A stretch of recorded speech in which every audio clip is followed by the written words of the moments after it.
Welcome to this edition of Manrina's Mentorship podcast. Today, for our Christmas special, we have the very wonderful Dr. Biraj Patel. Thank you for having me today.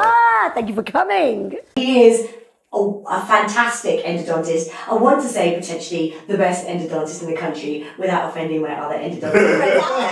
I've worked with so many endodontists over the years, and I will tell you that they've all been very good. But Biraj, my experience with Biraj has been a little bit different. It's been a little bit better. And I was just saying that to him before we started. And I think that's because of his communication style. Your communication style is exceptional, Biraj. Oh, thanks. Where did that come from? I think it's a host of different things. I think it's how I communicate with patients and understanding them and relating to them. But it's also like, if you imagine the understanding that how important it is as relying on referrals, having a good team. So like, every dentist that sends to me is pretty much a team effort. So you have to communicate with them. You have to make sure there's no chance. Yeah, exactly. So like, if you send me a patient, or like there's something that I see in the patient, or there's something that I want to communicate, straight away you probably get a message from me within, even before the patient starts the practice, and then so that you're aware, then you always get a follow up with a letter or something. It's just exceptional. And I think the way that you communicate with me as a referring clinician is exceptional, and everyone should learn, learn this technique. But also I learned from you because you communicate with me like that. Yeah. Because you teach me when you communicate. You say, oh, this is this, and this is this because, and then you teach me with the knowledge that you have, the reasons why, and so then next time I know a little bit more. And it helps. It's amazing. Yeah, it's amazing. It really does. It really makes things easier. I think it also stems from when I used to practice in the States, it's communication there is so important because in the US there's a lot of you have choice. Like dentists have choice, a lot more choice of who they send to. There's a lot of dentists, but there's also a lot of specialists. So if you don't communicate well, you lose your client. You lose, and that's one thing I think we'll touch on anyway. But I think in the UK you don't really get trained about that. No. And I think people don't realize the dentistry becomes easy. Yeah. The patient management and the communication and then the organization of everything is what is the complex thing. Yeah. What you do in the chair is pretty much repetitive, or you have a case here and there that you have some difficulties, but that's where we just AI. Yeah. I don't know, Elon does say the Optimus might be better than the rest. Everyone loves chatting to ChatGPT. It's so friendly. So I think, one thing is your communication with me, which I would say is exceptional and so grateful for. But the second thing is your communication with patients, because that's the other thing. I know that when I first started referring to you for the first year or so, and patients would come back and they still are, but they would be like, oh, Biraj is such a nice guy. He's like so great at what he does, but he's just so amazing. And I think the first year I kind of felt something because I'm normally the one. She's so lovely. I get it the other way. I'm so nice. I don't know. I feel like there was a you, and initially I was like, yeah, he is lovely. Is he nicer than me? And then a few of them. Just well, kind of Manrina. It's just he's so blah blah blah. But really, I felt like it was the first time I'd come across another clinician in my practicing career. They're kind of 20 years in or whatever it was when I started referring to you, where my patients liked you more than they liked me. Who is this guy? I think that's why I invited you in. I was like, I need to meet you. And then you're so lovely. So there's a whole thing there about the way you communicate with us as dentists, the way you communicate with your patients. And I feel like it must come from somewhere. So if it's not come from a particular type of training, has it come from your parents? Where do you think that comes from? Like just being such a personable, likable, but yet professional person, that perfect blend of clinician. How did you achieve it? I'm not 100% sure. I think it's just evolved over time. I think communication. I don't think. Let's say if you go back when you're young, everyone doesn't communicate at the level they do when they're an adult. So I guess when you go to university and dental school, you're taught, you should communicate. But realistically, they don't ever say to you, this is how you should speak. I think it's just life experience of talking to lots of people. It's also one of the other things that I put a lot of like interest in everything. Like so like finding common grounds with patients to talk to them about things is I find is one of the easiest ways to like really create conversation as well. Oh yeah, I've always done that. Yeah, and I think that's a key. Like you have to be really broad about your interests, topics, reading. So like you get such a wide range of patients through the door. So like if you have someone from finance having an idea about economics, finance is good. Then healthcare, you can easily we're quite approachable. Like, and then anyone in like film, things like that, it's very easy. Food industry. So like you have to have. I guess I have broad interests, so that helps. Do you read a lot? I wouldn't say I read not conventional books now, but I guess I read a lot on like online and things about things. News. Yeah, news I keep up to date, things like that. So I think that kind of does help with some patients. I think it really does break barriers. That's a really excellent tip. That's so true. I've always said the same thing. I think I listen to the news or I learn about things purely because it makes me a better clinician to be able to communicate with my patients. I think patients really want to be. 90% of patients have some apprehension going to a dentist, right? Yeah. So being able to communicate about not just the clinical bit and something else and talking about something actually just creates a distraction in their mind. And I think it does help. And then I think makes it a pleasant experience. And they feel calmer straight away. They'll be like, oh yeah, they'll talk about something and then they'll be happier. So I think that's a good tip, I think. It's true. It makes a huge difference. And actually, it also brings you down as a clinician onto a personal level with them as opposed to them coming to you for services. So I think. So let me ask you. I really need to get into your life, but I've got all these questions for you. You do these long procedures with the patient's mouth open, where you're doing this very technical work with a microscope in their mouth. I also do these long procedures with my smile makeovers, and I'm not a talker. So while I'm working, I go into flow state and I just work and I stop talking to the patient. Do you talk to the patient? I do. Oh, that's where we do. Yeah, I do. We found it. Yeah, I do. Wow. So like I've been told it's rare because I work with 2 other endodontists and they don't talk at all. They're like, when I came back to the UK, they were like, why is Biraj talking? But I'm okay. Like for me, I don't get stressed when I work. I don't stress. I never stress. I know what I'm doing. So I literally will talk them through and keep them calm. So like I'll say, oh, and I'll make jokes. So they find it funny. So it's not. So it's more because everyone for root canals, everyone gets a bad has a bad rep. Yeah, it's a bad rep. It's like a lot of the time, it's like, oh yeah, if some patient, the number of times in a week I hear the same patients that I told the work guys that I'm going in for a root canal, and they were like feeling sorry for me. It's worse than childbirth. Yeah, exactly. There's so many stories. But then I'm like, oh yeah, that's all lies. It's all. It depends who you see. Yeah, it depends who you see. Yeah. And I think that's the key. Do you tell stories? Do you talk to your nurse?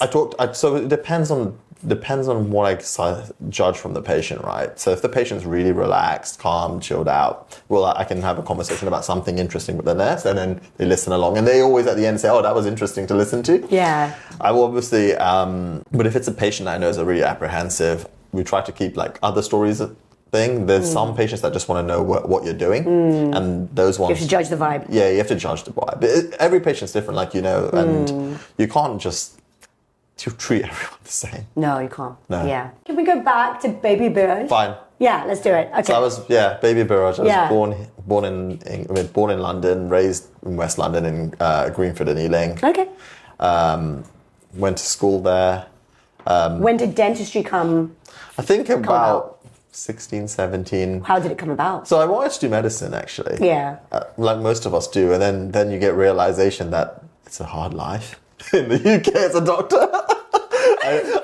Dentistry would be easier. Exactly. Yeah, then you're also like, you can be your own boss. You don't have the long We were told that. We were told that. You won't be a consultant in your 40s. You were told another pipe dream that might be better. Yeah. So then I ended up choosing dentistry. So I went to the University of Birmingham, where I spent the 5 years. I enjoyed it. I always had a thing for endo. From then, I was like, my main mentor from Birmingham was a guy called Phil Thompson, and he was an endodontist, and we still keep in touch quite heavily to this day. Oh, so do you think he influenced the decision? Where did it come from? You always knew it was endo. How was that? Because it was one of the. How does that come about? Because it was one of the few that are very if you think about endodontics, it's actually very heavily medical based because it's heavily pain related. Yeah. So it's heavily alleviating pain, helping people, and it's not very. It is technically challenging, I guess, as well, but it's also the one where you actually can make a huge difference from a pain in Yeah. helping people. And that was important to you. Yeah, so I think that's why I gravitated towards it more so, just because I think that was the caring nature and me wanting to provide something like that. Wow. And then I came back to London. I did VT in London. Then I decided to do a house job in Oh, sorry, where was uni? Birmingham. Birmingham, oh yeah. Back to London, yeah. Then back to London. Yeah. And then I did some house jobs back in Birmingham. And then I was about to start hospital training, to do specialty training in restorative there. Then I decided, I just want to do endo. And then I said, let's throw another spanner in the works. Let's just go to the States. How did that come about? So in endo, there's I think I met quite a few.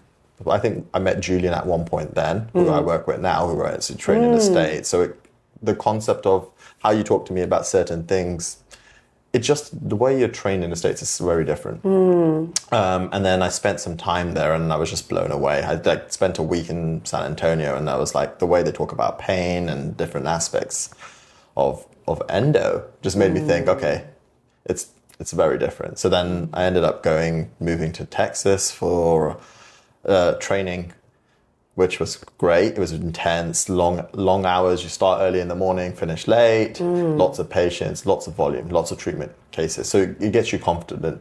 The only thing I wish I did is I wish I learned Spanish, because San Antonio is heavily Spanish population. Oh. Did you learn while you were there? Little bits. You learn. Exactly. That's like the first thing you hear. And fruitus, yeah. And then I moved to Houston. I practiced there in an purely endo practice. And then Julian had always had the offer for me. So when you came back, you went to Houston? Yeah. Yeah. No, so when Houston there. Houston, Texas. Houston. Oh. So it's like a great city. It's like, so San Antonio is like middle of Texas, and then Houston is out towards the coast. But it's like oil and gas hub for the world. So how many years were you in America? 4 and a bit. And then does that specialist qualification transfer over to England? Yes, because you have to just submit the equivalence and then do all the paperwork. But you can. Yeah, That's because good. you do 3 because the time in training is the same. That's why. So then I practiced in Houston in a purely endo practice. It was good. Were you married then? Yeah. So you and your wife went? My wife went. Yeah, so that's nice. You weren't going alone. We liked it. It was great. So you were in a new country and you had your partner, and then you stayed there for 4.5 years. So you worked in an endo practice, and then? Then I always had the offer to come back to work with Julian, and then I thought I had the inkling to come back. Was it time? How did you know it was time? I don't know if it was time, because we did really love living in Texas. I think quality of living is great there. Quality of life. Yeah, it's great. You can get a nice big house. Oh yeah. We were in Atlanta, and it was the weather's great. So one thing I think people don't really appreciate understand is waking up to sunshine in the morning. Yeah. This last year we've had in London has been great. So imagine having that pretty much more than 300 days a year. Yeah. Waking up to sun in the morning changes your mood. Yeah. So I think that's one of the things we definitely do miss about it. Yeah. It's a great city. I guess it's about to be the 3rd biggest city in the US. It's about to overtake Chicago. Wow. So there's a lot of growth in it. But yeah, then I moved. Did you specifically choose that program for a reason? We have friends and family there as well. So we have a good network there. It's even better. Yeah, lovely. That sounds very exciting. Yeah, we have a good the right network. thing to do. Yeah. And then we came back in 22. Started back with Julian. And then had to build out a referral base again, which takes time, as you know, and anyone that works in the high end knows it takes a long time to slowly build. And you're in a couple of practices now too. A few. But I've built out the West End quite well now, and then it's slowly now tapering off everywhere. And that it's so true what you said, that there's so many choices, even here within private dentistry. And then Julian said to us about referring to him, and somehow we ended up referring to you within Julian's practice. But then because our experience with you was so exceptional, now we only refer to you. Yeah. So, that's the thing. You need to provide that service just as we do for our patients as a referring dentist. It's like a tailor service, basically. Yeah. I think it's lost a lot on people that they think, I work in a great area, the patients will come. No, the patients won't come. You have to create the niche and if you provide value for value. 280 dentists on Harley Street where you are. So It's a lot. It's a lot. But it's not. You have to provide if you can provide a service that people don't do, great. And then the second thing is you have to also be very good at communicating. Yeah. Because then people will come back. Yeah, excellent clinician and excellent communicator, which is difficult to find. Yeah. You've nailed it. Yeah. Oh, thanks. No, but I think it's a really good, like, I think in the mentorship program, I think it's also important, like, to get patients in is one thing, but then to constantly grow and build it, it's hard. Yeah. And I think it's like, it's really important, like, for dentists and young dentists to realize that it's not a race. It's like it's a slow burner. Yeah. It's literally so important that it takes time. Yeah, it takes time. We've you've touched on the mentorship program, so let's talk about that a little bit. Obviously, when I decided to start my mentorship program last year, then I had a vision that we'd have this team of specialists within the program, so that as much as the mentees can ask me their questions, they can ask questions. There's quite often I have questions for you guys. So why wouldn't they? Like, there's things that I don't know that it'd be lovely to have the best person on hand to ask the questions to. So I had to kind of like think long and hard about who's my favorite, orthodontist, my favorite endodontist, who's my favorite, periodontist, implant dentist, so that we could create a team of these people that I knew were excellent at what they do, excellent communicators, and that I wanted to bring in and work with. And so obviously you were my first choice for endodontist. And how's that been for you, being part of the program? I think it's good. It's really nice to help people, actually. I feel like I gained a lot of knowledge when I went to the States, when I trained there. And it's very different to what you're taught in the UK about specifically pain, things like that, especially. So it's actually really nice just to help people. And then when you explain, I like to think when I help say it, people like understand and appreciate it. And I think it makes a difference. It does. There's certain things, even for I guess I've said to you about pulpitis management and things like that. If someone's got the utilization of DEX is really beneficial. Just say they can't get in on the same day to me, or you're sending to your endodontist, and it's a good way to bide them over and not prescribe antibiotics. Yeah. That's all. Yeah, amazing. And so, what's next for you? Not sure yet. See what happens, I guess. You recently had a baby, which changes everything, I guess, as everyone says. You start reevaluating everything, I guess. Yeah. I guess you want to spend time with him, but equally you want to build this future for him because you want to send him to the best schools and both things. And I think that's what really exactly. You've literally hit my mindset of the last he's only coming up to 12 weeks and the last 12 weeks. That's literally every day that sort of thought process goes through your mind. Okay, what am I? It gives you a different purpose, I think. Yeah. So you're trying to find the best way to maximize your time to grow and develop. I guess a lot of the and even now, I do a lot of stuff for Henry Schein internationally, lecturing. So I've changed how I do that. I've actually stepped back a bit from it and taken time away because I want to spend time at home. Yes, because you don't want to be traveling so much. Yeah, of course. Yeah. So for the time being, So exactly, it literally basically changes your mind. I think I don't think you truly appreciate it until it happens to you, because everyone says it and then you're like, no. And practice ownership? Yeah, I think definitely down the road on the cards. I guess the difficulty I find in the UK is endo-specific practices. They're not that many. Yeah. Because I think the mindset, it's so rare. It's rare because I think the mindset is as well. A lot of referrers is, I'll bring it in house. And I think if you see our setup, it's very different to what you would achieve in house because we have the setup tailored to provide endo. Yeah. So I think that's a different microscopes and we thought about the room, exactly how you designed your room there. Yeah. You designed it for that. Our rooms are designed to be handed with dentistry. Everything's handed. So so in the States, it's very common still because. There's probably not enough specialists to walk around and go into practices, but I think London's becoming at that point where you see a lot of the guys graduating, they're going into literally going to a different place every day, which is sad for them. Yeah. It's sad. Yeah. It is sad. But but I think it just takes time to build.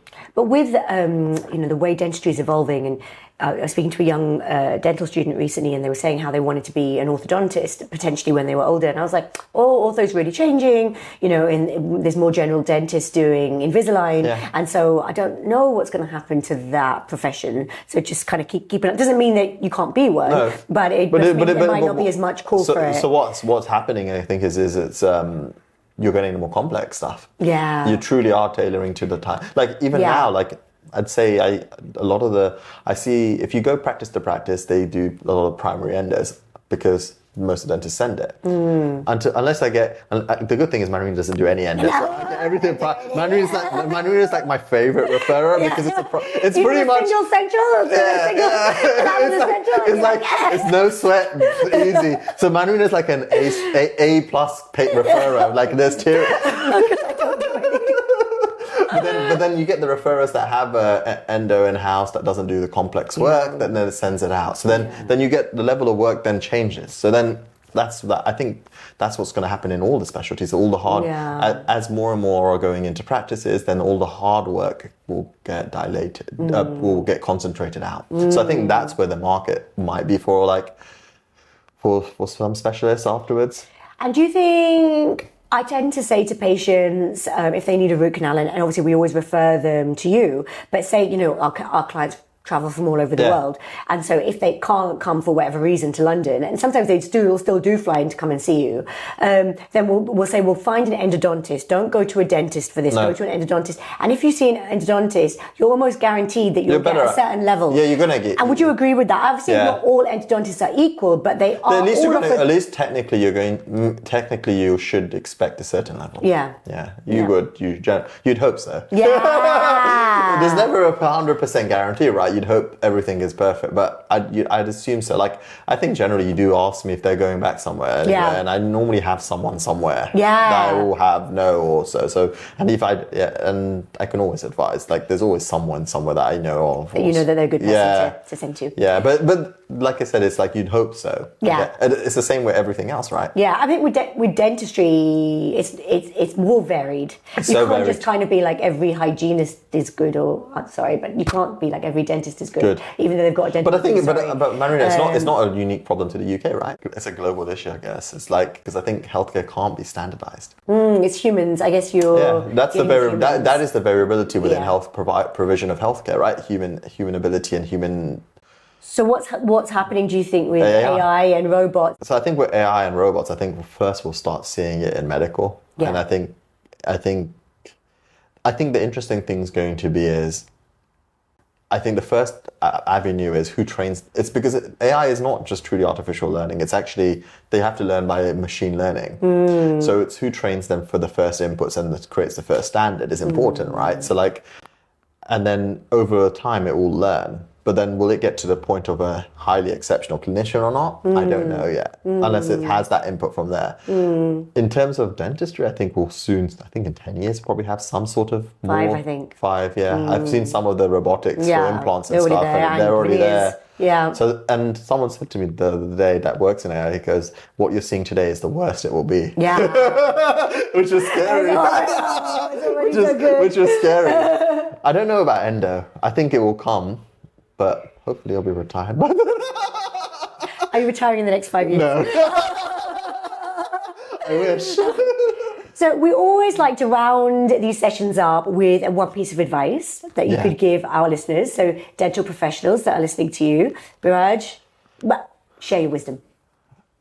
I think the best advice I'd say is literally to work hard and not to chase things. Work hard but don't chase. No, not to chase money. I think literally work hard, build your brand, build a reputation, providing good care, and everything comes. And the money will come. Yeah, I think once you do a good job, people come back. And if people like you, they'll come back, and then people will always bring other people to you. Like, you're an example. I think I get referrals now from other family members and things like that, which direct, which is good. Yeah. Which is, but I think it takes time. Yeah. Everything in life takes time. It takes time. It's not an overnight. Yeah, it's not a race. Overnight success. But I think that's why I find a lot of the younger dentists now, they're in a race. Yeah. I feel they're just rushing to get to the end point. A little bit, And I think that's the key is like Enjoy the journey. Enjoy the journey because like there's a lot to learn. Yeah. Like even now, like you'll find things that you're like, oh, I just learned something new again. Yeah. And like every day you'll learn something different. Yeah.